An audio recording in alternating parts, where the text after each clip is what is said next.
గగన్ బాత్రూంలో స్నానం చేస్తూ ఉంటే అప్పుడు భూమి అక్కడికి వచ్చి గగన్కి వీపు రుద్దుతూ ఉంటుంది. థ్యాంక్స్ అని చెప్పి గగన్ అంటూ ఉంటాడు. తర్వాత భూమి గగన్కి తల రుద్దుతూ తన కళ్ళ మీదున్న నురుగను చేత్తో తుడుస్తూ ఉంటుంది.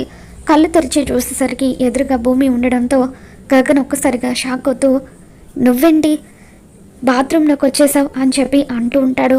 అప్పుడు భూమి నేను ఎక్కడికి రావాలనుకుంటే అక్కడికి వస్తాను అని చెప్పి అంటూ ఉంటుంది. ముందు మర్యాదగా నువ్వు బయటకు వెళ్ళు అని చెప్పి గగన్ అరుస్తూ ఉంటాడు. తర్వాత అమ్మ అమ్మ అని చెప్పి కేకలు పెడుతూ బాత్రూంలో నుండి బయటకు వస్తాడు. ఏమైందిరా అని చెప్పి శారద అడుగుతూ ఉంటుంది. ముందు ఆ తైతక్కను బాత్రూంలో నుండి బయటకు పంపించు అని చెప్పి గగన్ అంటూ ఉంటాడు. ఏంటి భూమి బాత్రూంలోకి వచ్చిందా అని శారద అడుగుతూ ఉంటుంది. అవునమ్మా, కావాలంటే నువ్వే వెళ్ళి చూడు, ఏ తైతక్క బయటకు రా అని చెప్పి గగన్ బాత్రూమ్ డోర్ కొడుతూ ఉంటాడు. భూమి బాత్రూమ్ లోపలే ఉండిపోతుంది. మరి ఈ వీడియో మీకు నచ్చినట్లయితే తప్పకుండా లైక్ చేయండి.